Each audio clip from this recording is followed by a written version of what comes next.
Welcome to Wild Times in Minnesota Lake Country. I'm Carol. And I'm Kelly.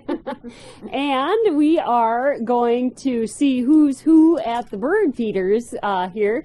And again, we're at Tamarack National Wildlife Refuge, and a beautiful winter day here. And of course, it's a prime time to get those feeders filled. And Kelly will tell us a little bit about what's in the feeders, and then we'll check in with our little feather friends here to see who's feeding, who's coming and going. Right.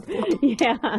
So tell us about the different types of feeders you have here. Right. So this one is a tube feeder. So this one usually holds your thistle, or I've got some chipped sunflower seeds in this one as well. So this one is going to attract finches, like goldfinches, but with the chipped sunflowers in there, almost anything will kind of like that. Even the little chickadees will pick at this as well. So when you have a good finch year and you get red poles and pine siskins, and they're gonna love this stuff here. Okay. And then here's another tube feeder. This one has black oil sunflower seed in it. It has bigger holes, and quite a few different birds like to feed on black oil sunflower seeds, but not all of them like to eat out of a tube feeder. So that's why I also like having one of these, a hopper feeder, sometimes they call them. So the seed will come out at the base, and this one happens to hold some suet cakes on the sides as well. So we'll get this one hung up. There she goes. On there, spins around, and then this one has more like a cage. So this one is holding the peanut parts that we filled. So, and I like feeding a lot of peanut parts, so I have this ginormous one too up here. Yep, and this is good. So this is a great setup for your home. And then there's a platform feeder here. And then behind us is a suet feeder hanging in the tree off in the distance, kind of that whitish color there. So there's that. Okay. And so it's kind of like, feeding this. That one has really heavy beef suet in the cage hanging on the tree. And so that one will attract all kinds of woodpeckers, including pileated woodpeckers, the ginormous ones. And I've seen a few of those flying over us here. But this is quite a busy place, a little busy. So tell us a little bit about some of the little birds, our visitors, that we will probably be hearing and seeing coming in for feeding. Yeah, so we're going to see, there's lots of chickadees. We can hear them coming and going. So there's all kinds of chickadees, black-capped chickadees. I've got a colorful cap today. In fact, this is a very special cap. This cap was knitted by my grandmother, and my dad wore it for a long time and then passed it down to me. Oh. So yeah, we have a red-breasted nuthatch that's just coming and going. He likes the peanuts there. They're super sweet. That's one of the birds that you can seem to get really close to. Mm-hmm. So I'll say. So I've noticed the nuthatch and the chickadee. So obviously their colorings are different. The nuthatch is a little smaller than the chickadee, but the nuthatch has a different kind of tail feathers on it than the chickadee. It's like almost like they're cut off. The back tail feathers. I mean, it's just more of a straight line on back, whereas the chickadee has a little bit longer tail feather. Yes. Yeah, I guess it kind of does. The red-breasted chickadee is going to be is a little bit smaller, but the white-breasted chickadee is the same size or maybe even a little bigger than the chickadee. Okay. Yeah. So, and we'll see those. Some people call them the upside-down birds because they like to crawl upside down a tree, or even hanging on your bird feeder, they might be upside down. So we have white-breasted nuthatch and red-breasted nuthatch. And in the northern parts of Minnesota, that's where we see a little bit more of the red-breasted nuthatches. And are their beaks a little different? I guess I haven't seen them up extremely close, but are their beaks, the little chickadee right here Yeah. has a little more pointy beak, but do the nuthatches have a little more rounded beak? A little bit pointier. They're going to be able to poke into trees to be able to get the insects out if there isn't a bird feeder around, right? So yeah, when they're naturally looking for food. Whereas, right, the chickadee is a little bit shorter, smaller, kind of a tiny beak actually. Yes. So there's red-breasted nuthatch. Also, I see some woodpecker type. I see a little Oh yeah. woodpecker over there at the suet. Oh, here's one right here. This guy right here. So that's white-breasted nuthatch. See, he's that's kind of right. bigger. Yes. And he was upside down. Okay. And then Red-breasted. Yep. Yeah. He's smaller. Mr. Red-breasted. And what a pretty, isn't it pretty? I just love that rusty color of red on his Ooh. belly. That's so pretty. And of course, they do have the black cap, a kind of striped head there, and then the grayish back. Whereas, so the white-breasted nuthatches, of course, has a white breast. It's got a white belly, and then the same kind of bluish gray back to it. Very So, neat. And I do see some the little woodpeckers that have the red, like a the red spot on the red back of their spot, head, and they're I did mostly see black and white. right. Yep. And then I did see one with just the black, just totally black. Right, so the females will be just the black and white, and the males have the red spot, so you can tell the males and females. But what's really confusing is that the hairy woodpecker and the downy woodpecker look so much the same, but the hairy woodpecker is a little bit bigger. So, and unless you see them side by side, you kind of question which is which. But generally, the hairy woodpecker seems to me it's a little bit more louder and more aggressive compared to the downy woodpecker, which is a little bit more dainty. So if you look at the woodpeckers, you just look really close at their beak, and the downy woodpecker, the beak will stick out half the size of the width of their head. Oh. Right, so if the head is this big, the beak is going to be half that size. And with the hairy woodpecker, if the head is this big, then the beak is going to be that big, almost. So it's going to have a longer beak compared to the dainty little downy woodpecker. And right. if we're lucky, we'll see the red bellied woodpecker, or even a pileated woodpecker. Yes. And on very rare occasions, we might see the red-headed woodpecker, where the whole head is red, all the way down to the shoulders.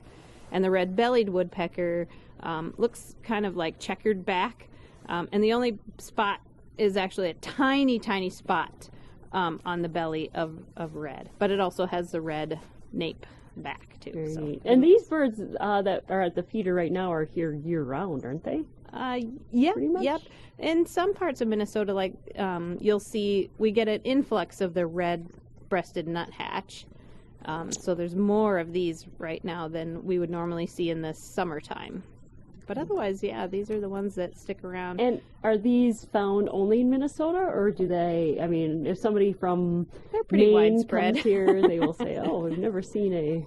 Yeah, and there is a boreal chickadee Mm-hmm. in some parts of, further north and east, I guess. You might find boreal chickadee, and so yeah, but you find chickadees all over the place, and white-breasted nuthatches are pretty much everywhere as well. Well, I've noticed that the town chickadees are a little more standoffish than the Tamarack chickadees. Oh. Because We're I in guess the I wild. haven't. That's Yes, because I we're in the haven't, and I wild. haven't stood outside by my feeders and held my hand out either. But Yeah. maybe in my backyard, I could try that. I know, you're see. right. In my backyard, I feel like, so we've been talking this whole time, and they've been coming and Yes. going. And in my backyard, I'd have to be like super quiet and still and and whispering. Yes, and yes, we will show you in just a few seconds here. Standing, we'll do our own little experiment where I'll stand with my hand. Yes, I'm that so is such a excited to neat feed the birds. experience. Yes. Yeah, to be able to feel their little feet on Yeah. your hand. And I thought they weigh more, but they didn't. oh Or- yeah, they don't weigh anything, They, right? yes. That's really cool. So these little chickadees. I would expect would have a little weight, but they are just feather light. Yes. Yep.